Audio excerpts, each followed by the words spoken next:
Jadi gini, ada larangan nggak di dalam Islam perempuan untuk mengembangkan diri dan potensinya? Ada larangan tidak di dalam Islam ketika perempuan kemudian dia mengambil bagian untuk mencari nafkah atau bekerja? Ya. Ada larangan nggak perempuan untuk sekolah terus-menerus gitu kan, berpendidikan sampai tingkat yang tinggi? Tidak ada. Islam sudah memberikan ruang ini. Jadi dalam batasan-batasan tertentu, misalnya ada komunitas perempuan yang ingin mengembangkan potensinya karena dia merasa punya potensi-potensi tertentu, tadi apapun lah namanya, alfa, beta dan seterusnya gitu ya. Itu kan kemudian istilah-istilah yang perlu dimaknai. Saya nggak tahu gitu kan, mereka kemudian memaknai ini seperti apa. Tetapi tadi pada prinsipnya selama kemudian tidak bertentangan dengan nilai-nilai di dalam Islam, nilai-nilai yang kemudian sudah diatur syariat. Jadi tadi Islam boleh nggak sekolah? Boleh, nah, itu kan nggak ada larangan kita ya perempuan itu. Karena sudah sejak zaman dulu, bahkan kemudian salah satu yang dianggap ahli hadis, mufasir dan sebagainya adalah Aisyah gitu kan, seperti itu. Jadi tidak pernah ada larangan dalam Islam untuk tadi sekolah, terus kemudian mengembangkan potensinya, bahkan kemudian mengambil peranan di ruang-ruang publik. Ikut berperang gitu kan, ikut berperang bahkan apakah kemudian di baris depan atau di baris belakang dan seterusnya, tidak pernah ada larangan di dalam Islam. Maka kemudian komunitas-komunitas seperti itu selama kemudian tetap dalam koridor menjaga nilai-nilai yang terkait dengan nilai-nilai yang ada di dalam syariat, yang terkait dengan hal-hal yang berhubungan dengan hal-hal yang sifatnya diatur oleh agama ini, maka tidak ada yang salah dengan komunitas-komunitas ini.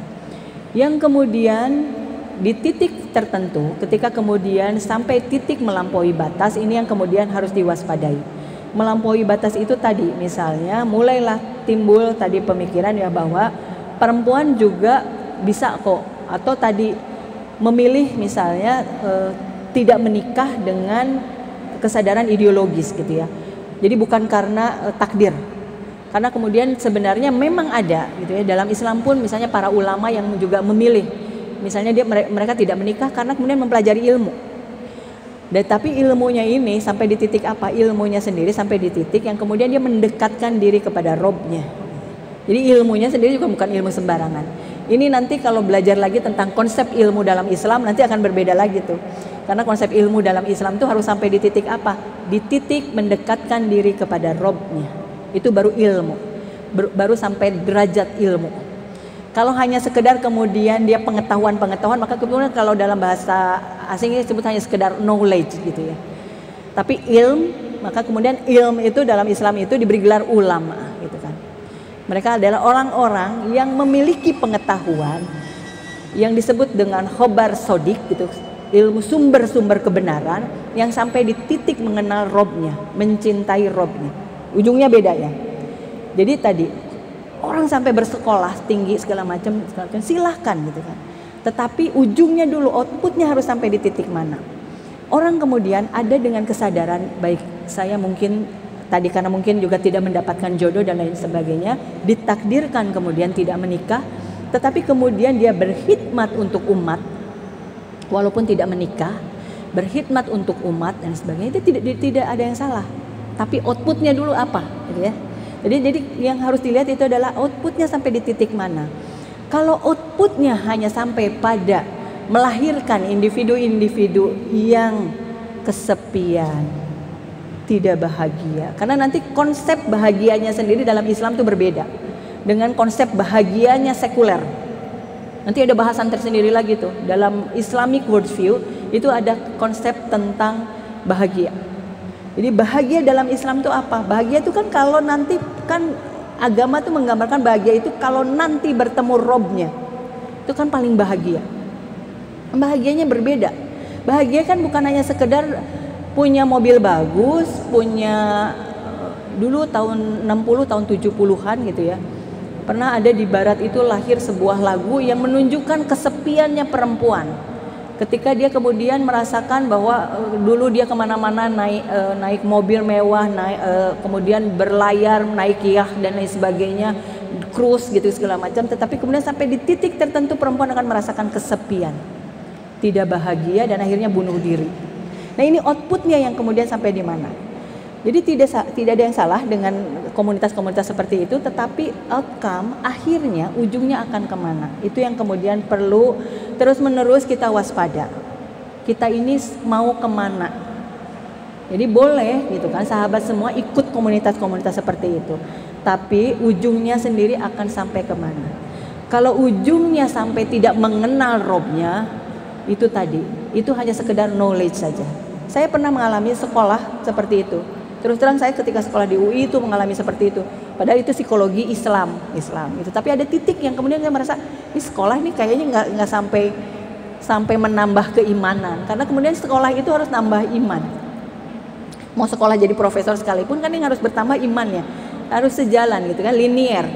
Bertambahnya ilmu itu kan dalam konsep Islam, bertambahnya ilmu harus bertambah keimanan. Nah seperti itu. Jadi sekolah kita setinggi-tingginya, percuma kalau kita tidak sampai titik bertambah iman dan takwa kita. Jadi itu ya, pahami mudah-mudahan. Ya, Masya Allah. Jadi semakin kita bertambah ilmu, harusnya kita semakin menambah iman di dalam hati kita ya sahabat. Ya, jadi kembali lagi bahwasanya wanita itu sudah terlahir istimewa. Dengan keistimewaan-keistimewaan yang dimilikinya, tentu kita harus sadar kalau kita harus minta untuk lebih dari yang sudah Allah takdirkan kepada diri kita. Menuntut ilmu setinggi mungkin boleh, karena Aisyah pun ya, Ustazah, Ummu Aisyah pun beliau sangat tinggi keilmuannya. Siti Khadijah, bagaimana beliau ini adalah wanita yang memang sangat mampu dalam dunia perdagangan, tidak dilarang misalnya. Tetapi kembali lagi kita harus ingat kodrat kita itu seperti apa dan ke arah mana tujuan kita. Kalau semua itu diarahkan diniatkan untuk menambah iman kita kepada Allah, semakin dekat kita kepada Allah, itu tidak akan dilarang. Nah yang ditakutkan feminis ini adalah menjauhkan diri kita dari Tuhan kita sendiri. Itu ya. Takbir. Allahu Akbar. Masya Allah, ini sebenarnya antara ngantuk nunggu maghrib. Ini kalau bulan puasa udah cepetan dong, udah mau buka nih ya. Ya seru sekali tentunya. Insya Allah nanti di lain waktu kita akan lebih banyak lagi pembahasan. Mungkin langsung saja kita buka nih sahabat karib ya. Kalau ada yang ingin menjadi kader-kader dari Ayla, karena tadi Ibu sendiri bilang angkatannya Ibu itu sudah di atas 50. Usianya itu sudah di atas kepala 4. 5 semua. Kepala 5 malah. Ini membutuhkan. Jadi kita harus menyadarkan teman-teman perempuan kita lainnya bahwa sendiri boleh kerja, tapi ingat kalau yang boleh tadi kan ingat kerja jangan pada waktu. Ada suami yang harus kita urus. Itu juga merupakan kewajiban kita. Untuk yang belum menikah bagaimana? Ada orang tua yang harus kita perhatikan. Ada keluarga yang menunggu kita. Jangan sampai perempuan nanti terbiasa untuk pergi sampai malam hari. Ya, ini jadi saya jadi ingat. Dalam konsep feminisme itu yang dibangun adalah individualisme. Ya. Jadi tidak dikenal tentang konsep keterkaitan kita dengan tadi, kewajiban kita sebagai istri, kewajiban kita sebagai ibu dan kewajiban kita sebagai anak terhadap orang tuanya. Tidak dikenal dalam konsep feminisme. Karena feminisme yang dibangun adalah tadi konsep diri. Hati-hati dengan konsep-konsep self konsep tadi ya, bahwa mencintai diri sendiri gitu. Itu konsep-konsep yang sebenarnya harus perlu pembacaan kritis tentang konsep love yourself gitu ya, tentang konsep love yourself, cintai diri sendiri. Ini perlu pembacaan kritis tentang konsep ini, karena ini konsep yang sangat terkait sekali. Jadi konsep-konsep self konsep itu sangat terkait dengan beberapa konsep feminisme. Iya, memang jangan sampai memang itu apa ya, menyerempet ya makna itu ya. Jangan sampai tertipu dengan kata-kata yang memang kayaknya indah gitu ya. Love yourself, cintai aja diri kamu sendiri gitu. Padahal ini sebenarnya konsep yang perlu dikritisi membacanya. Ya, Masya Allah. Tadi sebenarnya saya juga masih pengen bahas ini ya, tapi karena waktunya terbatas, jadi insya Allah kita akan lanjutkan panjang umur, sehat selalu. Amin, amin. Juga kami keluarga dan sahabat di luar sana yang membutuhkan kita semua. Amin, amin. Ya. Baik, sahabat Karim sudah memfollow akun Instagram Karim? Ada yang belum? Kayaknya sudah semua ya. Alhamdulillah. Untuk channel YouTube-nya sudah di subscribe. Nah, yang belum, apa alamatnya Kak? Karim Official ya, Karim Official. Cari aja di laman YouTube. Nanti bisa kalau dalam kajian-kajian bisa diputar ulang di laman YouTube. Selanjutnya mungkin ada juga yang ingin di YouTube-nya Ayla Indonesia, langsung klik aja di situ ketik Ayla Indonesia. Dan ada juga Instagramnya ya, Instagram Ayla Indonesia, namanya Ayla Indonesia. Juga boleh di follow ternyata, Masya Allah. Sambil Sama satu lagi, kami ada pendampingan keluarga kalau kemudian ada yang bermasalah gitu segala macam. Ini psychological first aid. Jadi pertolongan psikologi pertama.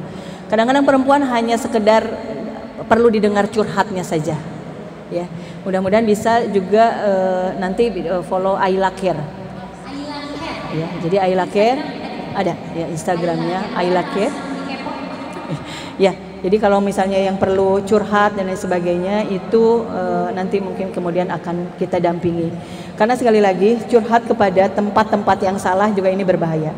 Feminis dan lembaga-lembaga LSM kesetaraan gender itu banyak mendirikan LSM pendampingan. Pendampingan mereka tentunya adalah pendampingan yang tidak sesuai dengan dengan Islam worldview.